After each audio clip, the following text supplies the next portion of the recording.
Derek Walsh stared at his phone, the number for Mount Sinai Hospital glowing on the screen. His finger hovered over the call button as the morning bustle of the venture capital firm continued around him. 3 missed calls from his mother in the past hour. It had to be about Dad. You need to take that? Steve Chin, his colleague, paused by Derek's desk, holding 2 steaming cups of coffee. Yeah, family stuff. Derek pressed the button and walked toward the glass-walled conference room, his own reflection showing a man caught between 2 worlds.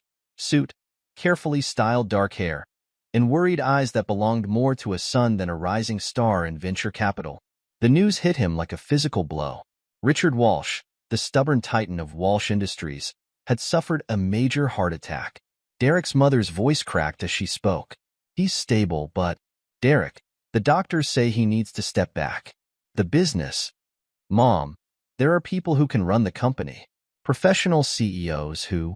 He's asking for you. Only you.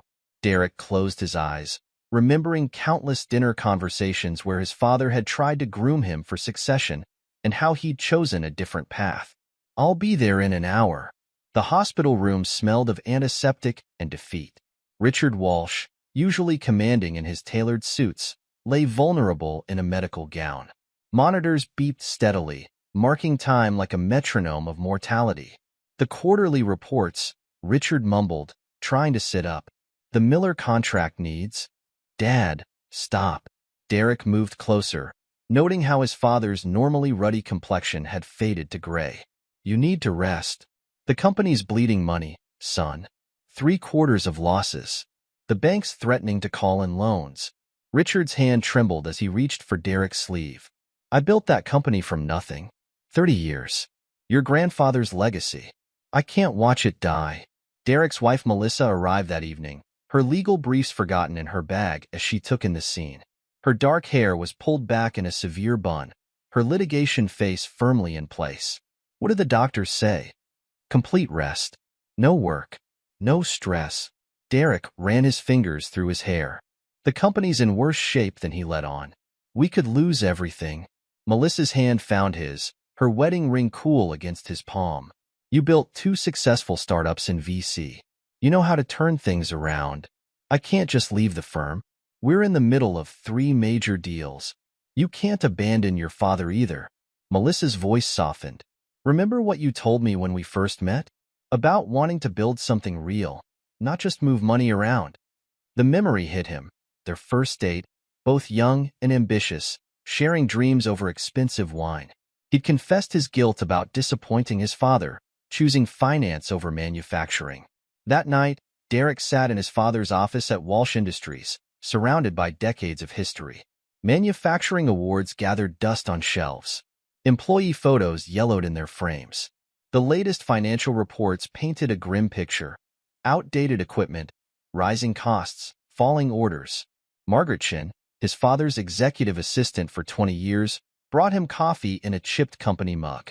Her practical shoes squeaked on the linoleum as she set down a stack of files. Your father keeps everything, she said, her efficiency masking concern. Employee records, supplier contracts, customer histories. It's all here. Margaret, be honest with me. How bad is it? She adjusted her reading glasses. We've lost 30% of our workforce in 2 years. The remaining employees haven't had raises in 3. But they stay because your father treated them like family. The door burst open, and Keith Walsh stumbled in, his tie askew, smelling faintly of bourbon. Big brother to the rescue. Huh? Derek studied his younger brother, 32 going on 20, with their father's build but none of his discipline. Keith, you've been here.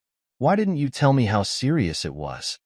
Keith dropped into a chair, his laugh bitter. Would you have listened? You were too busy making millions in your fancy office to care about Dad's outdated business. That's not fair. Life's not fair. Ask all the people who might lose their jobs. Keith leaned forward, suddenly serious. But I know things, Derek. About the suppliers, the contracts. I've been watching, learning. Let me help. Derek remembered Keith's string of failures, the dropped classes, the failed startups, the borrowed money. But underneath the resentment, he saw something new in his brother's eyes. Determination? Hope? Okay, Derek said slowly. Show me what you know. The next weeks blurred together. Derek took a leave of absence from the VC firm, working late into the night learning systems, processes, financials. Melissa brought him dinner, offering legal advice on restructuring debt. Keith surprised everyone by showing up early each morning, armed with detailed supplier reports and cost-saving ideas. Ramon Alvarez, the young IT director, became Derek's guide to the company's technological gaps. We're running software from 2010, Ramon explained, his enthusiasm for improvement infectious. But I've been developing workarounds, documenting everything. With some investment, Derek made his decision on a Sunday morning, sitting in the empty factory. Sunlight streamed through dusty windows, illuminating idle machines that had once been the heartbeat of his father's dream. He called Melissa. I'm going to do it, he said. Take over permanently. A pause on the line. What about the firm? Dad built something real here. These people, their families depend on this place. I can't walk away. Then we'll make it work, Melissa said. Together. The transformation began slowly. Derek instituted mandatory 6 a.m. meetings, reviewing production numbers, quality metrics, customer feedback. Keith thrived under the structure, his knowledge of supplier relationships proving invaluable. Johnson Materials will give us 60-day terms, Keith announced one morning, pride evident in his voice. And I negotiated a 10% discount if we commit to annual volume.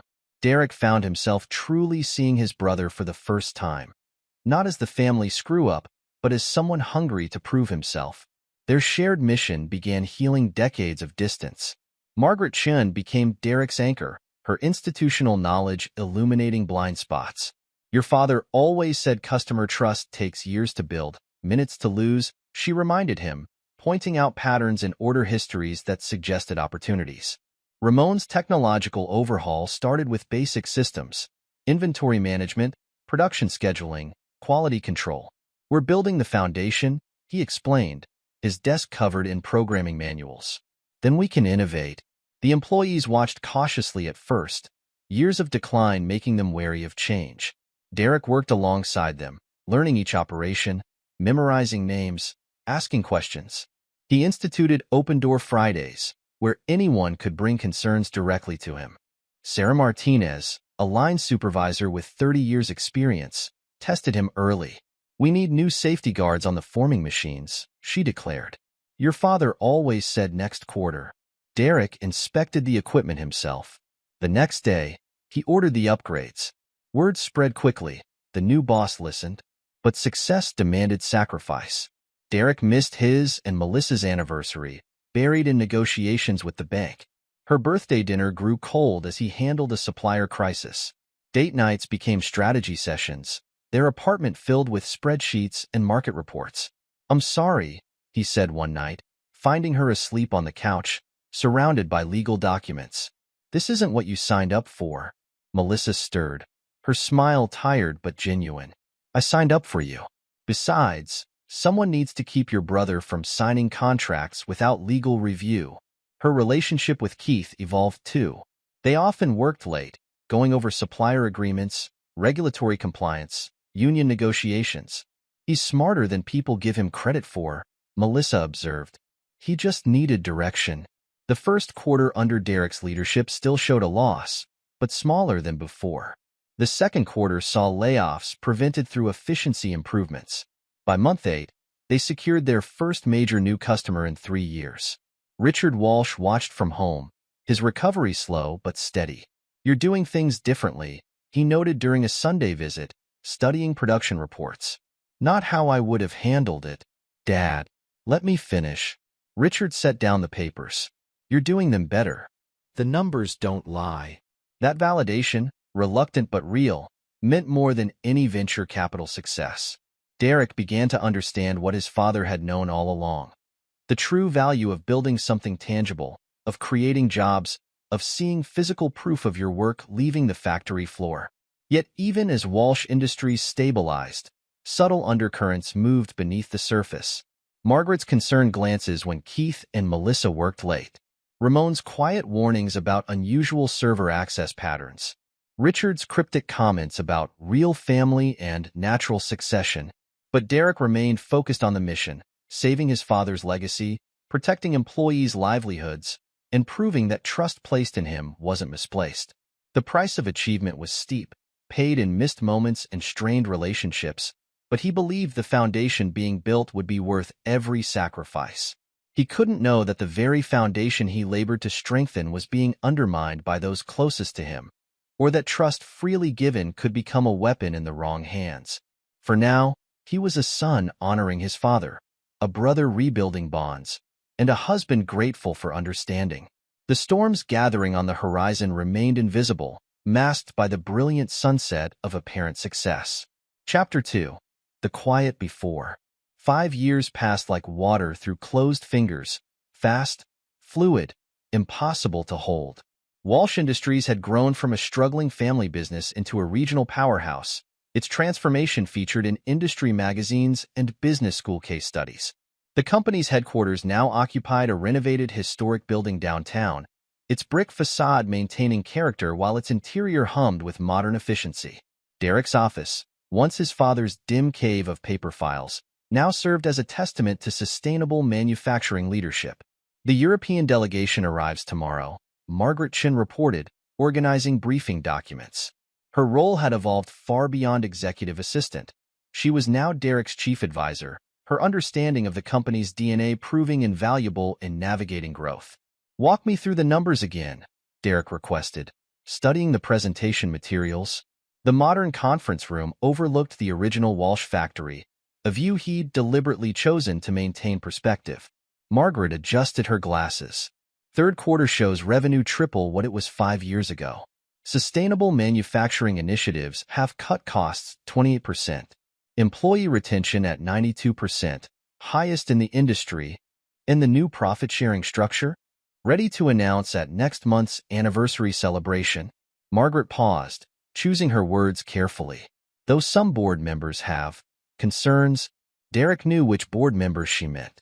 His father, still serving as chairman despite reduced involvement, had been increasingly vocal about unnecessary coddling of workers. Keith, now vice president of supply chain, argued for more aggressive expansion instead of profit sharing. The intercom buzzed. "Mr. Walsh, your wife is here." Melissa entered, impeccably dressed in a suit that spoke of her own career's ascension. She'd made partner at her law firm, specializing in corporate mergers and acquisitions. The young idealistic attorney had become a legal shark, her reputation for aggressive deals matching Walsh Industries' growing market presence. "The Taylor acquisition papers need your signature," she said, placing a thick folder on his desk. Keith already reviewed the supplier implications. Derek noticed the familiar way she referenced his brother. No formality, no title. Their working relationship had blossomed over the years, built on late-night strategy sessions and shared responsibilities. "How's the lake house coming along?" Margaret asked, gathering her materials. "Perfect," Melissa beamed. "The renovations should be done next month. Keith's been overseeing the contractors since he lives closest."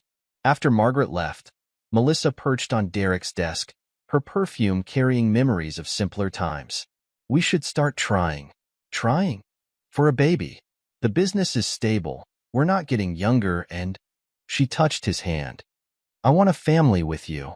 The words stirred something deep in Derek's chest. Hope, fear, possibility. They'd put off children, citing career demands and company needs. Now, with Walsh Industries thriving, perhaps it was time. That evening, Derek visited his father at the family home. Richard Walsh sat in his study, surrounded by old photographs and industry awards. Despite better health, he seemed diminished somehow. His once commanding presence faded. "Keith tells me you're announcing profit sharing," Richard said without preamble. "It's the right move, Dad. Our people built this success. I built this company." Richard's voice carried an edge. 40 years of hard decisions, real leadership. Not this modern nonsense about employee empowerment. Times change. We have to adapt. Richard studied his eldest son. "Speaking of adaptation, Keith mentioned you and Melissa are planning for children." "We're thinking about it." Derek felt an old familiar tension, seeking approval while maintaining independence. "Good. Family legacy matters." Richard turned to the window. Though sometimes the obvious air isn't the right one. Before Derek could probe that cryptic statement, his phone buzzed. Ramon Alvarez, now Chief Information Officer, needed urgent consultation on their Asian expansion technology infrastructure. In the modern IT command center, Ramon's concern was evident. We're seeing unusual access patterns in the executive email servers. Massive deletions, then restorations. Could it be routine cleanup? Not like this. Ramon pulled up logs, his expertise obvious in his quick navigation. It's targeted, systematic. Always the same accounts. Which ones? Ramon hesitated. Mostly communication between Keith and Melissa. Derek laughed, dismissing the warning signs. They're working on the Taylor acquisition, probably just being thorough with sensitive information. But Ramon's worry lingered, adding to a growing collection of subtle discordant notes. Margaret's careful observations about Keith's expanding influence with suppliers. The board's shifting dynamics as Richard reasserted control in unexpected ways. Melissa's increasing absences explained by work, but accompanied by Keith's simultaneous unavailability. The company's success painted a bright public picture. Industry publications praised Walsh Industries' innovative approach to sustainable manufacturing. Derek's leadership style became a model for family business transformation. The original factory now anchored a manufacturing campus employing over 700 people. Keith's public transformation paralleled the company's rise. Gone were the days of missed meetings and bourbon-scented excuses. He cultivated a reputation for supplier relationship mastery, his charm and business acumen earning industry respect. "You did the impossible," Keith said during a rare brotherly dinner. "You made the Walsh name mean something again." Derek raised his glass. "We did it together. I couldn't have succeeded without you." Funny how life works out. Keith studied his wine. Sometimes the right path isn't the obvious one. That echo of their father's words might have triggered warning bells, but Derek remained focused on the future. The lake house neared completion, a modern retreat overlooking clear waters, its design reflecting Melissa's taste for luxury and Keith's suggestions for entertainment spaces. The 10th anniversary celebration approached, promising to be a landmark event. 800 employees and families would gather to commemorate Walsh Industries' resurrection and transformation. Derek planned to announce the profit-sharing program, cementing his commitment to treating workers as partners rather than resources. In the quiet moments before dawn, reviewing reports in his office, Derek sometimes caught Margaret watching him with an unspoken weight in her expression. 20 years of service to the Walsh family had given her insights she struggled to voice. "Family businesses are complicated," she finally said one morning, placing his coffee with deliberate care. "Blood isn't always thicker than water." "What do you mean?" She adjusted a photo on his desk, the Walsh family at last year's Christmas party. Derek and Melissa, Keith standing close to his sister-in-law, Richard surveying his dynasty. "Just be careful who you trust completely." Derek dismissed her concern, attributing it to her protective nature. Trust had rebuilt Walsh Industries. Trust had healed his relationship with Keith. Trust had allowed Melissa to balance her career ambitions with supporting his mission. Trust had become both foundation and blindfold. The days ticked toward the anniversary celebration, each one filled with triumph and shadowed by subtle warnings. Ramon's server logs showed increasingly sophisticated patterns of information control. Margaret collected her observations in a hidden file, her loyalty to Derek warring with her growing certainty about unfolding events. Richard Walsh attended board meetings with renewed energy, his contributions focused increasingly on succession planning and long-term control structures. Keith expanded his influence beyond suppliers, building relationships with key customers and industry partners. Melissa's legal expertise touched every major company decision, her integration into Walsh Industries becoming seamless. They moved like planets in careful orbits, their trajectories set to converge at the moment of greatest impact. Chapter 3. The Catalyst. The convention center sparkled under professional lighting, its massive space transformed for Walsh Industries' 10-year anniversary celebration. 800 chairs surrounded tables draped in company colors, each place setting featuring a custom-made commemorative plate with the Walsh Industries logo. Derek stood backstage, reviewing his speech one final time. Margaret Chin approached, carrying a tablet with the evening schedule. "Everyone seated according to plan," she reported, though there was a last-minute change at the main table. Keith requested to sit next to Melissa instead of his assigned spot. Derek shrugged, distracted by his notes. "That's fine. They probably want to discuss the Taylor acquisition." Margaret lingered, her fingers tapping an anxious rhythm on the tablet. "Derek, before you go out there, there's something?" "Ladies and gentlemen," the MC's voice boomed through the speakers. "Please welcome the man who transformed Walsh Industries, our CEO, Derek Walsh." Applause thundered through the space as Derek strode onto the stage. 800 faces looked up at him: machine operators, engineers, administrative staff, sales teams. Their families sat beside them, children fidgeting in formal clothes, spouses who'd endured overtime and stress sharing in this moment of triumph. 10 years ago, Derek began, his voice carrying confidence earned through countless presentations. "I walked into a struggling company with outdated equipment and declining orders. But what I found wasn't a failing business. It was a family waiting to be reunited with its purpose." In the front row, Richard Walsh sat rigidly in his chairman's seat, his expression unreadable. Keith leaned close to Melissa, whispering something that made her press her lips together to suppress a reaction. "Tonight, I'm honored to announce the next phase in our company's evolution." Derek paused, surveying the room. "Starting next quarter, Walsh Industries will implement a comprehensive profit-sharing program for all employees."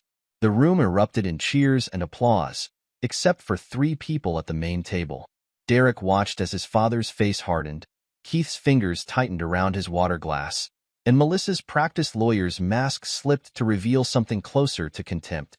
"Each employee," Derek continued, pushing through the dissonance of their reactions, "will receive quarterly bonuses based on company performance. Additionally, we're introducing an employee stock ownership program, making everyone in this room a true partner in our success." More applause, more celebration, more visible tension at the family table. Derek completed his speech, highlighting individual achievements and announcing promotions. Ramon Alvarez was named Chief Technology Officer, his innovative systems implementations having saved millions in operational costs. Margaret Chin's promotion to Chief of Staff drew enthusiastic applause from longtime employees who understood her vital role. The formal dinner that followed felt like 2 separate events. Throughout the massive hall, employees celebrated with their families, taking photos, sharing stories, embracing the promise of greater participation in the company's success. But at the main table, Arctic currents flowed beneath polite conversation.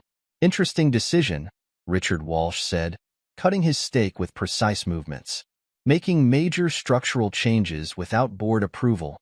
"The board approved the general concept last month," Derek countered. "This is just implementation. The specifics matter," Melissa interjected, her legal training evident in her tone. "Profit sharing of this magnitude affects everything: corporate structure, tax implications, future sale options." Keith nodded, dabbing his lips with a napkin. "Some of our suppliers have concerns about information security with so many employee owners. They've approached me privately." Derek studied the 3 of them, noting the unity in their opposition. "Since when do suppliers discuss corporate governance with the head of supply chain?" "Since your brother proved himself more accessible than you," Richard replied. "You've been so focused on your grand vision. You've missed the daily realities of running this business." The conversation shifted to safer topics as other executives stopped by to pay respects. Derek watched Melissa field congratulations with practiced charm, Keith hovering nearby like a protective shadow. His father held court with old industry friends, his subtle dismissals of Derek's achievements barely noticeable to outsiders. Later that evening, the family gathered at Richard's house for a private celebration. The study where Derek had spent so many hours learning the business now felt like a courtroom, with his father as judge and jury. "Your smart wife will take over now," Richard announced, pouring himself a crystal tumbler of scotch. The words dropped into the room like stones into still water, creating ripples of meaning Derek wasn't prepared to interpret. "What are you talking about?" Derek's question met a silence heavy with unspoken intent. Richard smiled, an expression Derek had seen countless times across negotiating tables, the look of someone about to spring a trap. Melissa understands what this company needs. A more traditional approach to leadership. Derek turned to his wife, finding her seated unusually close to Keith on the leather sofa. Her hand rested near his brother's, their fingers not quite touching but aligned with familiar comfort. The profit-sharing plan is legally complex, Melissa said, her professional tone at odds with the intimate scene. The board will need to review all options. Keith and I have been researching alternatives. You and Keith? Derek's voice remained steady through practice rather than peace. When did this research happen? While you were busy playing hero to the masses, Keith replied, his newfound confidence taking on a darker edge. Someone had to protect the family's interests. The room's dynamics crystallized in that moment. His father's contempt, his brother's ambition, his wife's calculated distance. Derek maintained his composure through years of high-stakes business training. But beneath his calm exterior, pieces of a puzzle assembled themselves with devastating clarity. He excused himself early, citing work the next day. No one protested his departure. In his car, parked in the circular driveway of his father's estate, Derek made 2 calls. Margaret, I need you to bring me everything you've been trying to tell me. Everything. Then, Ramon, those server access patterns you mentioned. Show me everything. Tonight.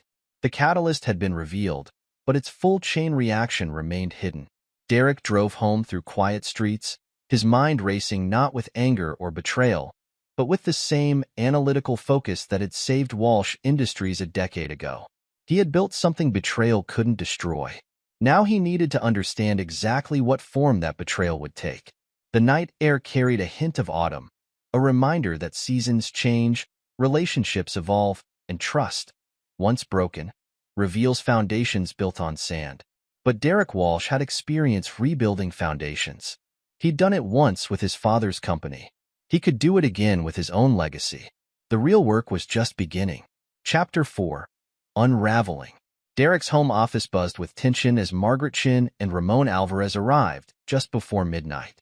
Margaret carried a thick manila folder, while Ramon clutched his laptop, his usual easygoing demeanor replaced by grim determination. Show me everything, Derek said, his voice steady despite the chaos churning inside him. Start from the beginning. Margaret opened her folder, spreading documents across his desk. I started noticing patterns 8 months ago. Keith's supplier meetings didn't align with our actual contract negotiations. Melissa's presence at operations reviews that had nothing to do with legal oversight. Ramon connected his laptop to the office monitor. The digital trail goes deeper.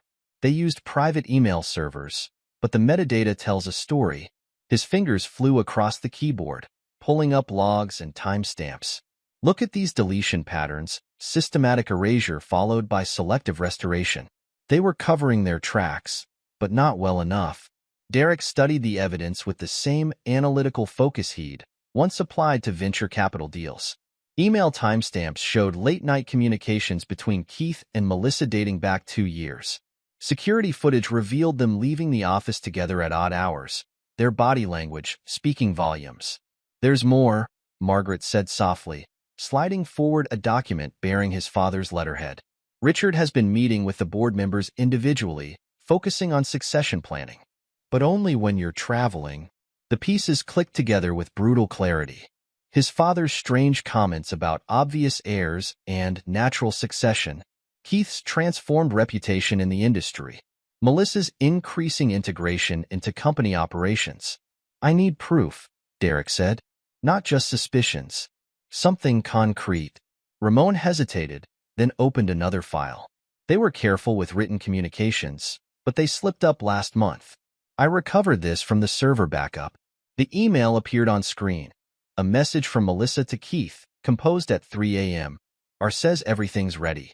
Once the marriage contract triggers, we can move forward. Dee won't know what hit him until it's too late. Derek's hand clenched on his desk, his wedding ring catching the lamplight. The marriage contract. Of course. He turned to Margaret. Get me everything you can find on Richard's medical records. Doctor visits, prescriptions, specialist consultations. Already done. Margaret produced another file. He's been seeing Dr. Marcus Chen at Memorial Hospital. Oncology department. The word hung in the air like smoke. Cancer. His father's recent weight loss, the shortened board meetings, the urgent focus on succession. It all made terrible sense. Ramon, I need you to do something off the books, Derek said. Access Dr. Chin's medical records system. Find out exactly how long my father has. Ramon's eyes widened. That's highly illegal. So is corporate espionage and conspiracy to commit fraud? Derek's voice carried the weight of 10 years of leadership. Sometimes we have to break rules to serve justice. While Ramon worked, Derek and Margaret pieced together the conspiracy. Richard, facing mortality and bitter about losing control, had orchestrated an elaborate plan. Melissa's position as Derek's wife gave her significant legal leverage through their marriage contract. Once in control, she would transfer power to Keith, whom Richard saw as more malleable. The loyalty of the employees, Margaret mused, reviewing staff surveys. That's what they didn't count on. The shop floor workers, the middle managers, they're all fiercely devoted to you. Ramon's laptop pinged. I'm in. Dr. Chin's records. His voice faltered. It's aggressive pancreatic cancer. Stage 4. Richard has weeks, not months. Derek absorbed this information with outward calm, though his mind raced through implications and possibilities. They're planning to move soon. Before he's too weak to play his part, the night deepened as they constructed a timeline of betrayal. Keith and Melissa's affair had begun during the late-night strategy sessions, their ambition feeding off each other. Richard had discovered their relationship, but instead of exposing it, he'd weaponized it for his own purposes. What's your next move? Margaret asked as dawn approached, her loyalty evident in her exhausted but determined expression. Derek stood, walking to his window. The city sprawled below, lights twinkling like stars. Somewhere out there, his wife slept beside his brother, while his father plotted to destroy everything he'd built. First, we document everything. Every meeting, email, suspicious transaction. Ramon, I want surveillance on their digital communications. Everything they do on company servers gets backed up to a secure location. Already on it. Ramon nodded, typing rapidly. I've created a shadow system they can't detect. Margaret, reach out to our most loyal department heads. Don't tell them anything specific, but make sure they understand their future lies with me, not Keith. The sky began to lighten as Derek outlined his strategy. He would appear to accept defeat gracefully, even stepping back from daily operations. Let them think they'd won. Meanwhile, he would build something new from the foundation up. One more thing, he said as his trusted allies prepared to leave. I'm going to file for divorce. Margaret paused. That's wise. It might tip our hand. I'm going to offer her an extremely generous settlement. So generous they'll think I'm desperate to avoid a fight. A grim smile crossed his face. Let them celebrate their victory too early. After they left, Derek sat alone in his office, surrounded by evidence of betrayal. Photos on his desk mocked him. Family Christmas parties, corporate events, celebrations built on lies. He removed his wedding ring, placing it in his desk drawer. The investigation had revealed ugly truths, but Derek felt oddly calm. He'd built Walsh Industries from near bankruptcy into an industry leader. He could rebuild again, this time with a foundation made of loyalty rather than blood. The sun rose over the city, marking the beginning of a new phase in the Walsh Industries saga. The unraveling was complete. Now it was time for counter-moves. Chapter 5. Counter-moves. The law office of Stanley and Partners occupied the top floor of a downtown high-rise, its modern decor a stark contrast to Walsh Industries' traditional headquarters. Derek sat across from Thomas Stanley, his personal attorney for the past decade, sliding divorce papers across the polished conference table. You want to offer her what? Thomas's eyebrows shot up as he reviewed the settlement terms. Derek, this is far more than she'd get in court. That's the point. Derek's calm demeanor masked the calculated nature of his move. Make it too good to refuse. No contested divorce. No messy public battle. She'll think you're afraid of exposure. Thomas mused, understanding dawning in his experienced eyes. That you're paying for her silence. Exactly. Let her and Keith celebrate their clever manipulation. Derek checked his watch. How quickly can you file? I'll have it on the judge's desk this afternoon. Thomas gathered the papers, then hesitated. What about the company shares outlined in the marriage contract? Leave them. For now. The next phase of Derek's plan unfolded over the following weeks. In a surprise announcement, he promoted Margaret Chin to Chief of Staff, giving her unprecedented access to board communications. The same day, Ramon Alvarez became Chief Technology Officer, his systems now monitoring every digital movement within Walsh Industries. Keith and Melissa grew bolder, their victory seemingly assured. They arrived at board meetings together, their professional demeanor slipping to reveal intimate gestures. Richard watched their performance with apparent satisfaction, though his deteriorating health became harder to disguise. Derek appeared to withdraw, spending less time at headquarters and delegating key decisions. Rumors spread through the company about his impending departure. Melissa moved in with Keith, their relationship now public following the divorce filing. But beneath the surface, Derek orchestrated a different story. In a secure conference room at the Marriott, he met with James Chun, Margaret's cousin and CEO of their largest competitor. We need to discuss supplier contracts, Derek began, spreading documents across the table.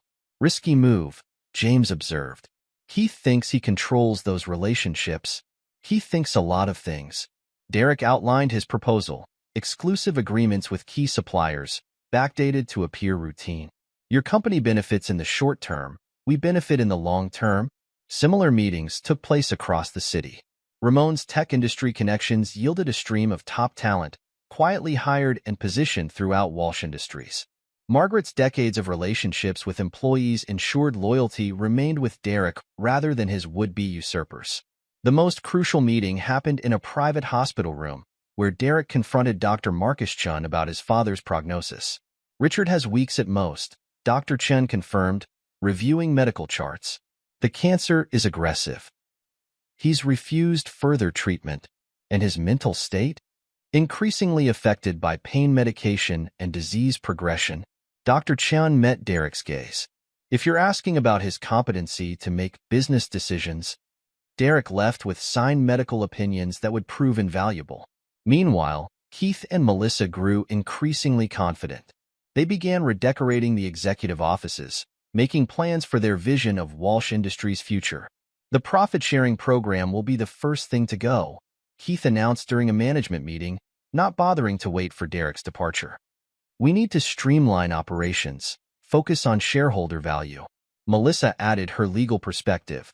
The employee stock ownership program poses unnecessary complications. We'll transition to a more traditional corporate structure. Their plans sparked quiet resistance throughout the company. Loyal employees passed information to Margaret, who documented every overreach and misstep. Ramon's systems captured each hasty email, each revealing conversation. Derek maintained his facade of graceful defeat. He attended family functions, watching the interplay between his father, brother, and ex-wife with newfound clarity. Richard's declining health made him increasingly erratic, his grandiose plans for Keith's leadership contradicted by physical reality. You're taking this well, Melissa observed during a particularly tense board meeting. I expected more. Resistance. What's there to resist? Derek replied mildly. Family businesses evolve. Sometimes the obvious heir isn't the right choice. She missed the irony of him echoing his father's words. Her attention was focused on Keith, who stood at the front of the room, confidently presenting plans for aggressive expansion. But Derek's true work happened in quiet moments and hidden spaces. Margaret coordinated with department heads, ensuring they understood the coming storm. Ramon built redundancies into critical systems, preparing for any attempt at digital sabotage. Most crucially, Derek met with board members individually, sharing carefully selected pieces of evidence. He painted a picture of incompetence and betrayal, letting them draw their own conclusions about the wisdom of Keith's succession. The weekend before the crucial board meeting, Derek visited his father's lake house. Richard sat in his study, gaunt and gray, surrounded by old photographs and industry awards. You've got that look, Richard observed, his voice weak but still sharp. The one you had when you turned around the company. I learned from you, Dad. About making hard decisions. Richard's laugh turned into a coughing fit. Keith will make a better leader. He understands loyalty. We'll see. Derek stood to leave, then paused. By the way, I spoke with Dr. Chun. The flash of fear in his father's eyes confirmed everything. The pieces were in place. Keith and Melissa planned to use Monday's board meeting to formalize their takeover, unaware that their victory was built on sand.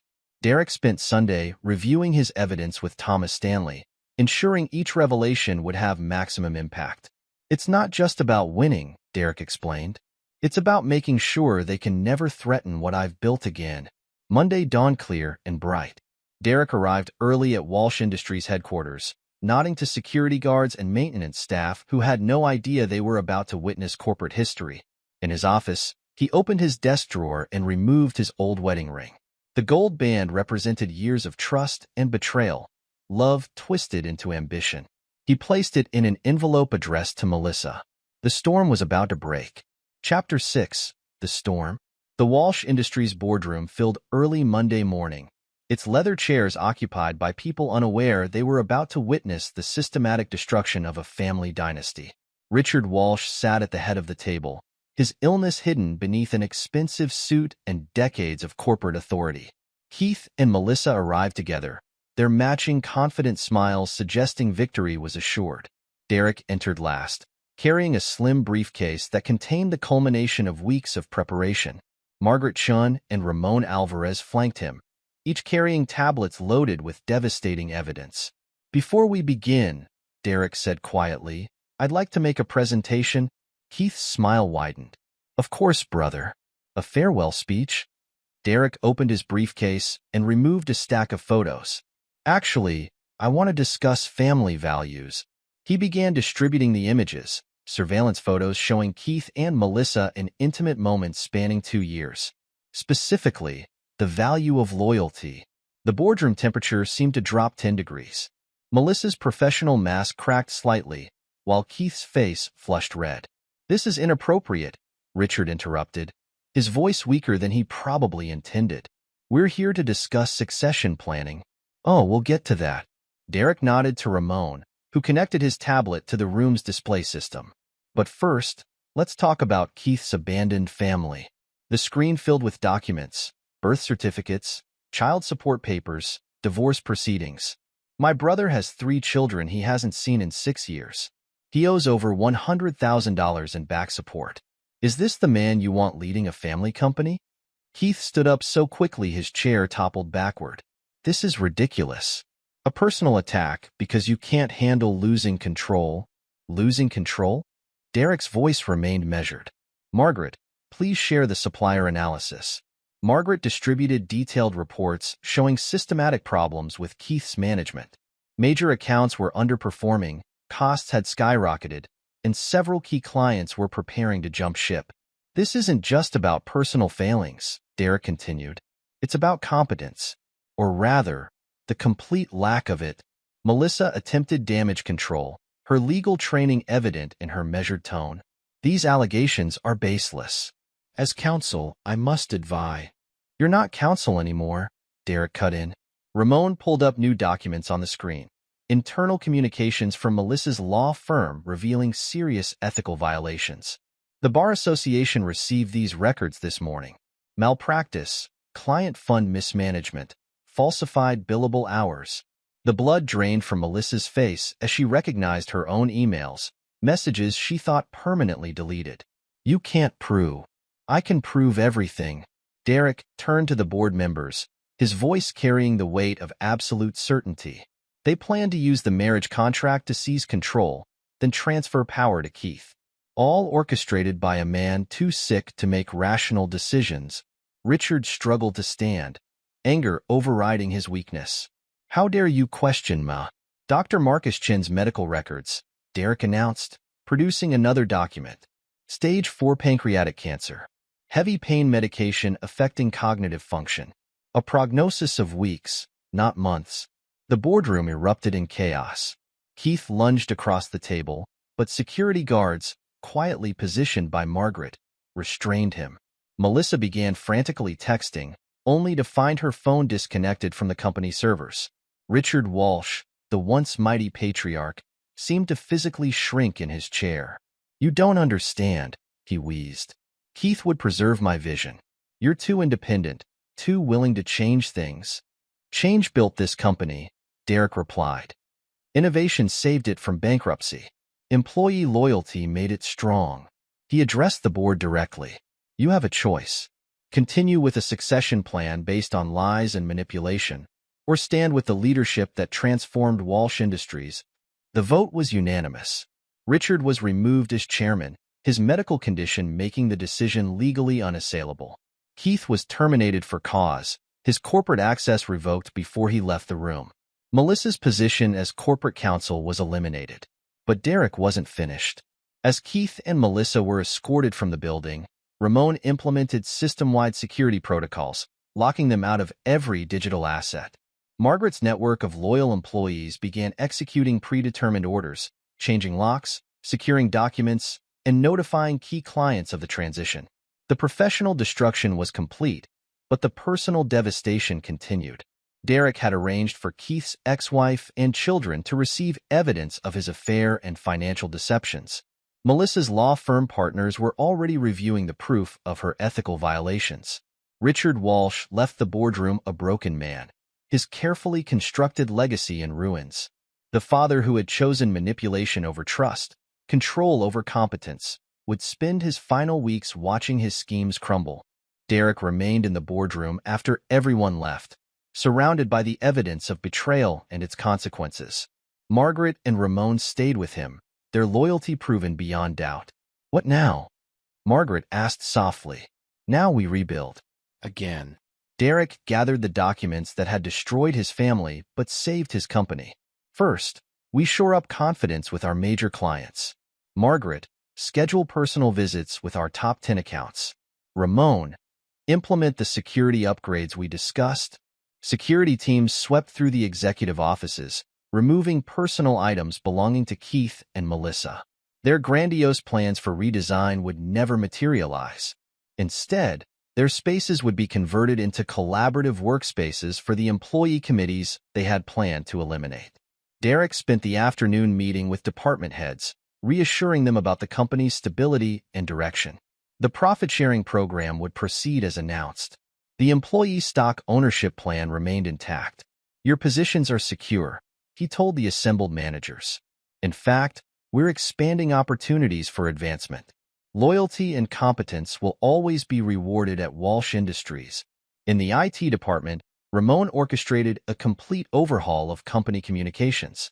We're implementing two-factor authentication across all systems, he explained to his team, and establishing new protocols for data retention and access monitoring. Margaret managed the human elements of the transition, her decades of relationships proving invaluable. People respect you, she told Derek during a brief break. They're relieved you're staying in control. The day ended with a final sweep of the building. Derek walked the factory floor, speaking with workers on the evening shift. Their support had been crucial, their loyalty unwavering. He would never forget that. In his office, he reviewed the aftermath of his counteroffensive. Keith and Melissa's company credentials were deactivated, their access cards demagnetized, their company phones wiped clean. The physical and digital exorcism was complete. The board wants to issue a press release, Margaret reported, bringing him a draft statement. Something about organizational restructuring and focusing on core values. Keep it simple, Derek replied. No need to air family drama publicly. The truth will spread on its own. Ramon appeared in the doorway, tablet in hand. The system purge is complete. You should see these analytics. They were planning to gut the modernization program, return to old manufacturing processes. Of course they were. Derek shook his head. The past consuming the future. That was always their problem. The three of them, the CEO who chose innovation over tradition, the assistant who became chief of staff, and the IT director who rose to CTO, shared a moment of understanding.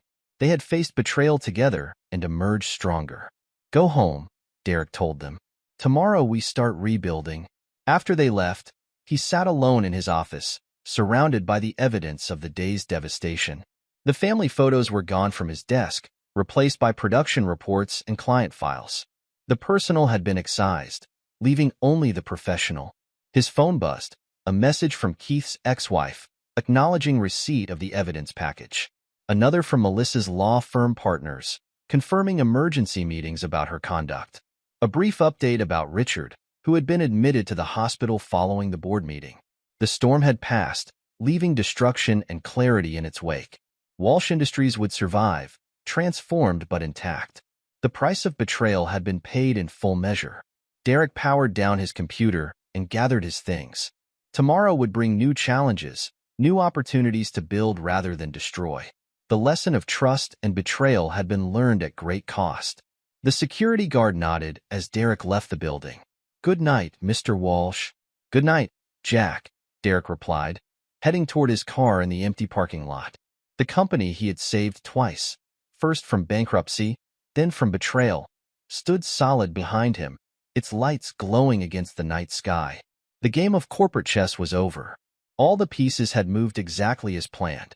His father's vision of succession had been shattered, replaced by something stronger, a legacy built on merit rather than manipulation.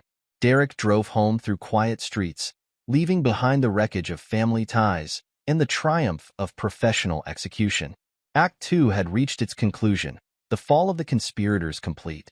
What rose from these ashes would be determined by choices yet to come, but for now, the storm had passed and Walsh Industries remained standing. The words his father had once used as a weapon now rang with different meaning. Sometimes the obvious heir isn't the right choice. Richard had been correct, but not in the way he intended. The right choice wasn't about blood or manipulation. It was about vision, loyalty, and the courage to build something greater than yourself. Tomorrow would bring new challenges, but tonight, in the aftermath of the storm, Derek Walsh had proven that betrayal could destroy relationships, but it couldn't destroy what he had built. The price had been paid, the lessons learned, and the future secured. The fall was complete, setting the stage for whatever would rise from its ashes.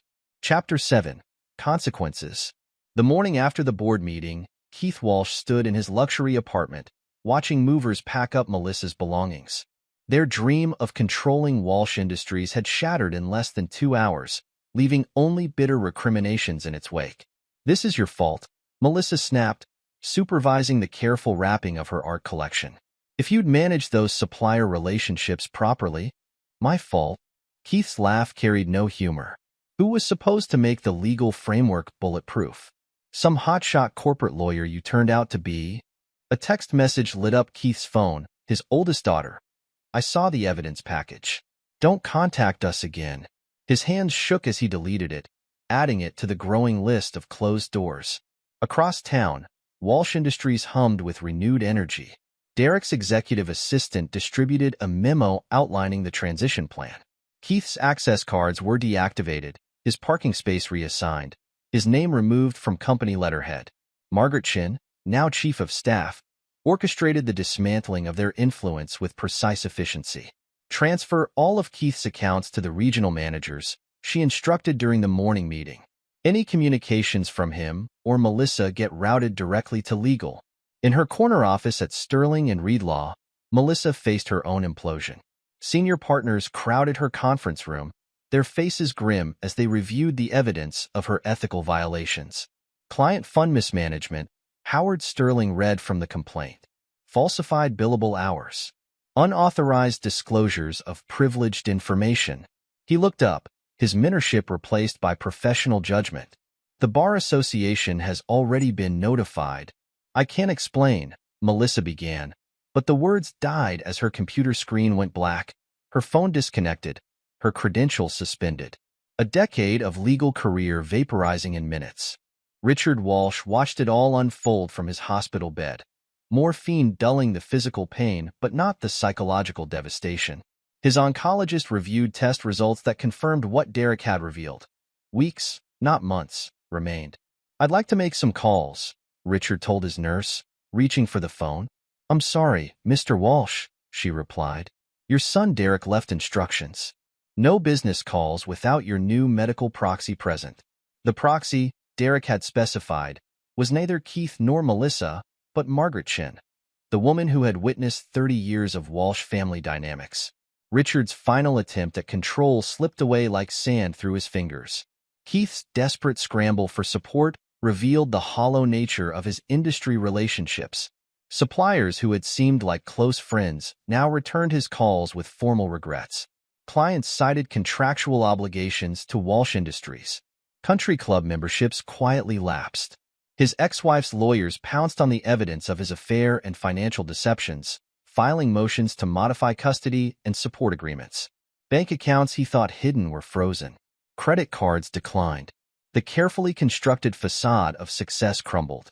Melissa's professional destruction proved equally thorough. The Bar Association launched a formal investigation. Former clients filed complaints. Her reputation, built on aggressive competence, transformed into a cautionary tale of ethical breaches.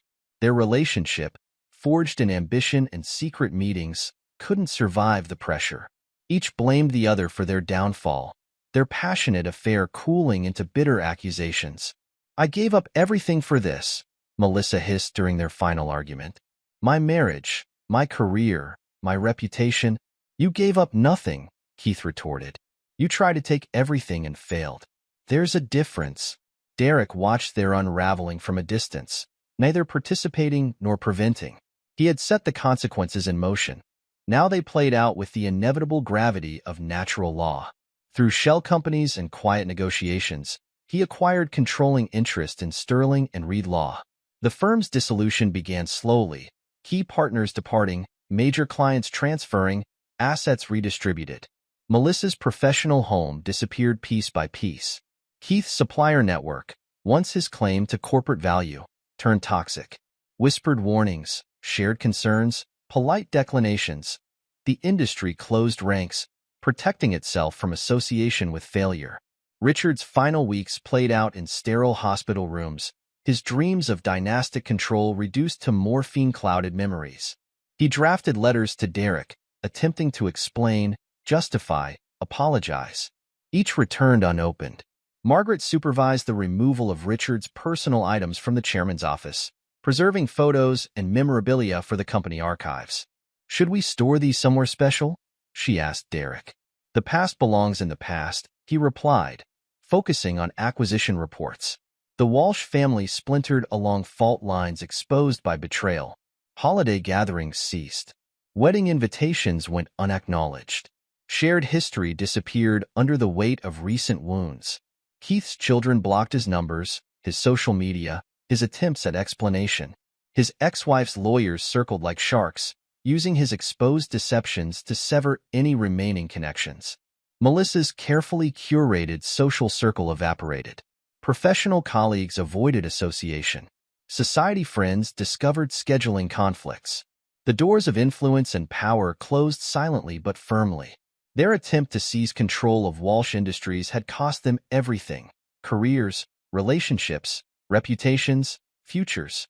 The price of betrayal came due not in a single payment, but in countless small subtractions from their lives. Derek neither celebrated nor mourned their fall. He focused on rebuilding, strengthening, expanding, transforming their attempted coup into a catalyst for growth. The consequences rippled outward, touching lives and institutions far beyond the original betrayal. A family business story became a cautionary tale. A corporate succession battle became a case study in hubris and comeuppance. The reckoning had begun, but it was far from complete. As Keith and Melissa's world contracted, as Richard faced mortality stripped of power, as the Walsh family fractured beyond repair, new possibilities emerged from the wreckage. The price of betrayal would be paid in full measure, but its true cost and ultimate meaning remained to be determined. Chapter 8. Redemption. 6 months after the boardroom coup, Walsh Industries hosted an environmental compliance summit. Manufacturing executives from across the country gathered to learn about sustainable practices and employee-centered management. Derek stood at the podium, his presentation interrupted by a sharp question from the audience. "These initiatives sound expensive. How do you justify the cost to shareholders?" The questioner, a woman in her late 30s with intense green eyes, didn't back down from Derek's gaze. Sarah Martinez, environmental lawyer and industry watchdog, had a reputation for challenging corporate platitudes. "Profit and responsibility aren't mutually exclusive," Derek responded. "I'll show you our 10-year projections." Their debate continued through the coffee break, their passionate disagreement drawing an audience of amused executives. Sarah's criticism was precise, informed, and utterly unimpressed by Derek's corporate success. "Interesting perspective," he said finally. "Would you consider consulting on our next phase of environmental upgrades?" Sarah studied him for a moment. "You actually mean that? I've learned to value honest challenges over comfortable agreement." That conversation marked the beginning of Walsh Industries' transformation from successful manufacturer to industry leader in sustainable practices. It also marked the beginning of Derek's personal healing. Sarah brought fresh perspective to both company and man. Her environmental expertise pushed Walsh Industries to pioneer new manufacturing processes. Her direct honesty helped Derek process the trauma of betrayal. "You're not afraid to tell me I'm wrong," he remarked during a late-night strategy session. "You're not afraid to hear it," she replied. "That's rarer than you think." Their professional collaboration evolved naturally into friendship, then tentatively into something more. Sarah's passion for environmental justice matched Derek's commitment to ethical business. Their relationship grew from shared values rather than shared ambitions. Meanwhile, Walsh Industries expanded rapidly under its new structure. The profit-sharing program Derek had announced at the fateful anniversary celebration became a model for other companies. Employee ownership transformed corporate culture from traditional hierarchy to genuine partnership. Margaret Chin's promotion to the board marked a visible commitment to recognizing loyalty and competence. Her decades of service found new expression in strategic planning and governance oversight. "We're implementing the change Richard feared most," she noted during a board meeting. "Success without control." Ramon Alvarez's technological innovations repositioned Walsh Industries at the forefront of digital manufacturing. His systems, designed to catch betrayal, evolved into tools for transparency and collaboration. "Remember when we were just trying to track deleted emails?" he joked with Derek. "Now we're revolutionizing production efficiency." The employees who had stood by Derek shared in the company's meteoric rise. Shop floor workers became stockholders. Middle managers advanced through merit rather than connections. Loyalty earned rewards both professional and financial. Derek established the Fresh Start Foundation, providing counseling and support for children of broken homes. The organization's mission statement made no mention of Keith's abandoned family, but its focus on parental responsibility carried clear meaning. "It's not about revenge," he explained to Sarah. "It's about transforming pain into purpose, like you did with the company," she observed. Their relationship deepened through honest conversations and shared values. Sarah challenged Derek's assumptions, supported his innovations, and helped him rediscover trust. "You don't talk about them much," she said one evening, referring to his father, brother, and ex-wife. "They taught me valuable lessons," Derek replied, "about trust, loyalty, and the difference between family and true connection." Walsh Industries' success attracted international attention. Environmental groups praised their sustainable practices. Business schools studied their employee ownership model. Other companies sought to replicate their digital transformation. Margaret's seat on the board symbolized the new Walsh Industries culture. Her journey from executive assistant to corporate director inspired others to see possibility rather than limitation. "Your father would hate this," she told Derek after a particularly successful quarter. "A company where titles matter less than contribution." "That's how I know we're on the right path," he answered. Ramon's technological innovations spread beyond manufacturing. His systems for transparency and collaboration became industry standards, earning Walsh Industries recognition for digital leadership. The Fresh Start Foundation grew alongside the company, its mission expanding to include educational support and career development. Derek took personal interest in its programs, understanding that broken families created ripples affecting entire communities. Sarah's influence touched both company and foundation. Her environmental expertise shaped corporate policy, while her perspective on healing informed foundation programs. "You're building something remarkable," she told Derek. "Not just successful, but meaningful." Their relationship, built on honest confrontation and mutual respect, showed him what true partnership meant. Sarah never sought to control or manipulate, never placed ambition above ethics. Walsh Industries became more than a manufacturing company. It became a model for sustainable business in multiple senses. Environmental responsibility, employee empowerment, ethical leadership, and transparent operations formed a new corporate blueprint. The redemption of Walsh Industries paralleled Derek's personal journey from betrayal to renewal. The company's transformation from family business to community asset reflected his own growth from wounded heir to visionary leader. The price of betrayal had been paid, but its lessons created something greater than what was lost. Trust, when rebuilt on stronger foundations, proved more powerful than deception. Chapter 9. Legacy. 5 years after the boardroom confrontation, Walsh Industries celebrated its new headquarters opening. The building, a marvel of sustainable architecture, represented everything the company had become: innovative, transparent, community-focused. Inside his top-floor office, Derek Walsh reviewed the latest valuation reports. Walsh Industries' worth had reached $500 million, its growth driven by employee ownership and sustainable practices. Market analysts are calling us a blueprint for 21st-century manufacturing, Margaret noted during the morning briefing. Her board position had helped reshape corporate governance throughout the industry. They're more interested in our employee ownership model than our production numbers, Ramon added. His digital transformation initiatives had revolutionized manufacturing processes across 3 continents. Derek's phone buzzed, a text from Sarah, now his wife of 2 years. Foundation Board approved the new scholarship program. Dinner to celebrate? The Fresh Start Foundation had grown into a major force for social change, its programs supporting thousands of families annually. Derek's personal tragedy had spawned an organization dedicated to preventing similar pain. A news alert caught his attention. Keith Walsh, former Walsh Industries executive, had been hired as night manager at the Desert Oasis Bar and Grill in Henderson, Nevada. The article mentioned his fall from corporate grace and controversial departure from family business. Another notification: Melissa Turner, formerly Walsh, was listed as adjunct faculty at Sunshine State Community College, teaching introductory business classes. Her bio omitted any mention of her legal career or Walsh Industries connection. These updates stirred no emotion in Derek. Their attempts to rebuild had met invisible barriers, not through his direct action, but through the natural consequences of their choices. Richard Walsh had died 3 months after the boardroom confrontation, alone in his lake house. His final letters to Derek, attempting to explain decades of manipulation, remained unopened in a desk drawer. The board's annual review came in, Margaret reported, sliding a folder across Derek's desk. They specifically praised our transparency initiatives and community investment. Walsh Industries had evolved beyond its origins as a family business. Employee ownership distributed power throughout the organization. Sustainable practices demonstrated long-term thinking. Digital innovation drove continuous improvement. Sarah's environmental advocacy helped shape this transformation.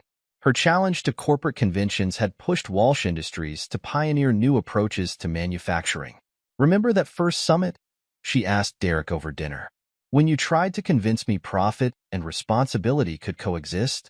"You made me prove it," he replied. "Like you make me prove everything." Their relationship, built on honest confrontation and mutual respect, modeled the principles driving Walsh Industries' success. Trust earned through actions, not assumed through position. Growth through challenge rather than comfort. The Walsh family name survived in business schools and industry publications, but its meaning had changed. No longer representing patriarchal control or dynastic succession, it stood for ethical innovation and shared success. Derek kept one photo in his office, the family dinner where Richard had revealed his contempt and intended betrayal. It reminded him that strength comes not from avoiding pain, but from transforming it into purpose. Margaret's loyalty found ultimate recognition in her board role, where she helped guide corporate strategy. Her journey from assistant to director inspired countless employees to see new possibilities. Ramon's technological innovations continued reshaping the industry. His systems, originally designed to catch betrayal, evolved into tools for collaboration and growth. The Fresh Start Foundation's impact spread beyond broken families to address systemic issues. Its programs, shaped by Derek's experience and Sarah's insight, created ripples of positive change. Walsh Industries became a case study in corporate transformation. Business schools analyzed its employee ownership model. Environmental groups praised its sustainable practices. Industry leaders studied its digital innovation. But few knew the personal drama behind this transformation. The betrayal that sparked change remained private, its lessons preserved in corporate values rather than public narrative. Keith's night manager position represented more than professional demotion. His children maintained their distance. His industry contacts ignored his calls. His attempts at redemption met polite rejection. Melissa's teaching role at a community college marked a similar fall. Disbarred and discredited, she taught basic business concepts to bored freshmen. Her corporate law expertise rendered worthless. The Walsh family splintered permanently, but Derek built something stronger. A community bound by choice rather than blood, united by shared values rather than shared names. The price of betrayal had been paid in full, not through direct revenge, but through the natural consequences of choices made and trust destroyed. The legacy of Walsh Industries transcended family drama to become something greater, proof that ethical business could be good business. Derek Walsh's journey from betrayed heir to visionary leader demonstrated an essential truth. True strength comes not from avoiding pain, but from transforming it into purpose.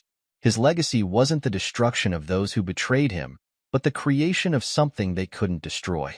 The story ended not with the satisfaction of revenge, but with the triumph of transformation. Walsh Industries stood as testament to the power of turning betrayal into opportunity, pain into purpose, and broken trust into stronger foundations. The quiet, unstoppable force of a man who refused to be broken by betrayal had built something lasting. Not just a successful company, but a model for turning personal pain into public good. The price of betrayal had been paid, but its true legacy was the proof that something better could rise from the ashes of broken trust. Epilogue. 10 years later, Walsh Industries' new global headquarters dominated the city skyline, its innovative design featuring living walls and solar-integrated glass, a testament to the marriage of sustainable manufacturing and corporate success. Inside his office on the top floor, Derek Walsh, now 50, reviewed the latest acquisition proposal, while his 13-year-old daughter, Emma, worked on homework at the conference table. "Dad, I need to interview someone who's changed an industry for my school project," Emma said, pushing her dark hair, so like her mother Sarah's, behind her ears. "Can I interview you?" Derek glanced at the framed magazine cover on his wall. Forbes had named him Innovator of the Year for transforming manufacturing through employee ownership and environmental sustainability. Walsh Industries, now valued at $2.3 billion, employed over 5,000 people across 12 countries. "Actually," he said, "you should interview Margaret Chin. She's got a better story." Margaret, now in her 70s but sharp as ever, had revolutionized corporate governance through her board leadership. After Walsh Industries' success, other companies began recruiting career employees to their boards, recognizing the value of institutional knowledge and loyal service. She'd even written a best-selling book, From Assistant to Director, Breaking Corporate Hierarchy. "Ms. Chun says you're being modest again," Emma replied, showing her father's gift for directness. "Mom says the same thing." Sarah Walsh had become a force in her own right. After marrying Derek 8 years ago, she continued challenging corporate environmental practices, but now from within the system. Her law firm specialized in helping companies transition to sustainable operations, using Walsh Industries' transformation as a model. Their partnership, personal and professional, demonstrated how opposing perspectives could create positive change. The Walsh family had expanded in unexpected ways. Emma had 2 younger brothers, Michael and James, aged 10 and 8. Their home buzzed with activity, homework, sports practices, and family dinners where honest conversation was the only rule. Ramon Alvarez, still serving as Chief Technology Officer, had transformed Walsh Industries' technological infrastructure into an industry standard. His systems for transparency and collaboration were licensed to companies worldwide, generating a new revenue stream. His own children often played with Derek's, their families sharing holidays and celebrations. "Uncle Ramon says you saved the company twice." Emma continued her interview preparation. Once from bankruptcy and once from betrayal. Derek studied his daughter's earnest expression. They'd never hidden the family history from their children, believing truth was stronger than comfortable silence. "The company saved itself," he corrected. "I just helped people work together instead of against each other." The Fresh Start Foundation, now a major philanthropic force, had expanded its mission beyond helping children of broken homes. Under Sarah's influence, it added environmental education and corporate ethics programs for young leaders. The foundation's headquarters occupied the restored building where Walsh Industries had begun, maintaining a connection to its origins while serving a new purpose. Derek's phone buzzed, a news alert about Keith Walsh. His brother's latest business venture, a small bar in Reno, had filed for bankruptcy. After the failure in Henderson, Keith had drifted through various service industry jobs, each ending in financial troubles or personnel conflicts. His children, now adults, maintained their distance despite his periodic attempts at reconciliation. Another alert mentioned Melissa Turner speaking at a community college conference about ethics in modern business, an irony not lost on those who knew her history. After years of teaching introductory classes, she'd gained tenure at the small Florida college but never recovered her former professional status. Her relationship with Keith had ended bitterly, each blaming the other for their downfall. The Walsh family schism remained permanent. Richard's death had marked the end of the old patriarchal system, but its aftershocks continued. Holiday cards went unexchanged, weddings and graduations passed without acknowledgement, shared history gathered dust in unopened boxes. Margaret entered Derek's office, tablet in hand. The Singapore expansion team is ready for your call. Also, the Foundation Board approved the new International Scholarship Program. At 73, Margaret had scaled back her operational role but remained a crucial advisor. Her office next door featured a wall of photos documenting Walsh Industries' transformation, the old factory, the first employee ownership ceremony, the Sustainable Manufacturing Awards. "How's the book tour going?" Derek asked, noting the bestseller lists featuring her governance reform manifesto. "Fourth printing," she replied with characteristic modesty. "More importantly, 17 companies have adopted our board diversity model." Ramon joined them, bringing updates on the latest technological innovations. His team had developed AI-enhanced manufacturing processes that reduced waste while increasing productivity. "Remember when we were just tracking deleted emails?" he joked, referencing their old investigation. The three of them, Derek, Margaret, and Ramon, shared a moment of understanding.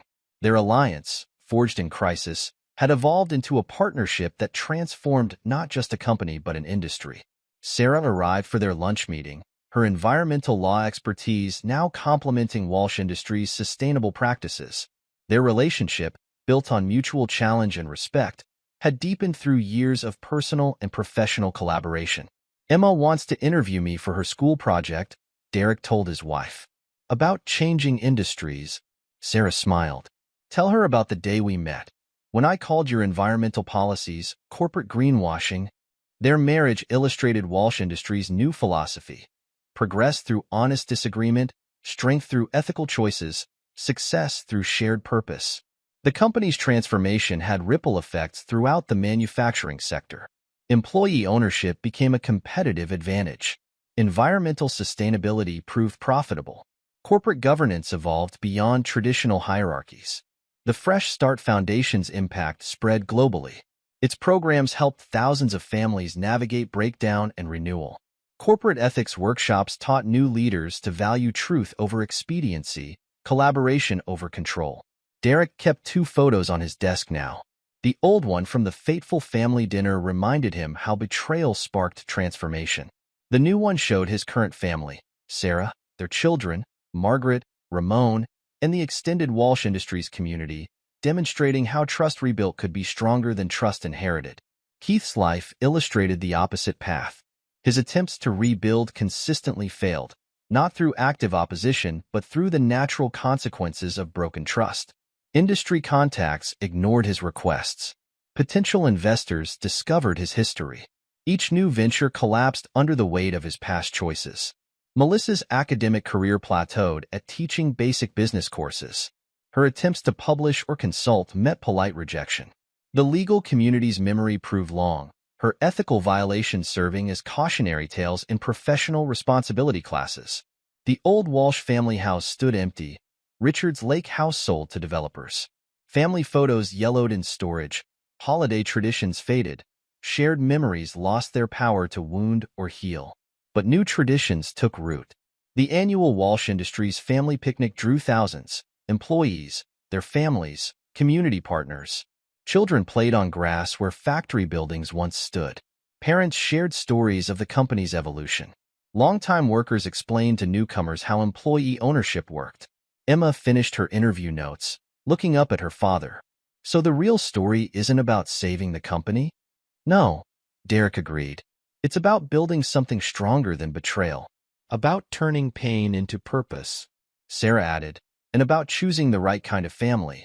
One built on trust and shared values rather than just shared names. Margaret smiled at her godchildren, her decades of service finding new expression in mentoring the next generation. Ramon's kids joined Emma and her brothers, their easy friendship reflecting their parents' alliance. The Walsh Industries story became more than a business school case study. It demonstrated how ethical leadership could transform corporate culture, how sustainable practices could drive innovation, how shared ownership could build community. Derek's leadership style, once criticized as too employee-focused, became a model for modern manufacturing. His emphasis on transparency and collaboration proved more profitable than traditional command and control structures. The company's success attracted international attention. Delegations visited to study their employee ownership model. Environmental groups praised their sustainable practices. Tech companies licensed Ramon's systems. Sarah's law firm helped other corporations navigate similar transformations. Her combination of environmental advocacy and business pragmatism created a new approach to corporate sustainability. The Fresh Start Foundation scholarship recipients graduated, started careers, built families, creating positive cycles to counter the negative ones they'd inherited. Many returned as mentors, understanding how personal renewal could spark wider change. Walsh Industries' market value continued growing, but its true worth lay in less tangible metrics. Employee retention reached record highs. Community engagement deepened. Innovation flourished in an atmosphere of trust and shared purpose. Margaret's governance reforms spread throughout the industry. Her book became required reading in business schools, her journey from assistant to director inspiring others to see new possibilities. Ramon's technological innovations kept pushing boundaries.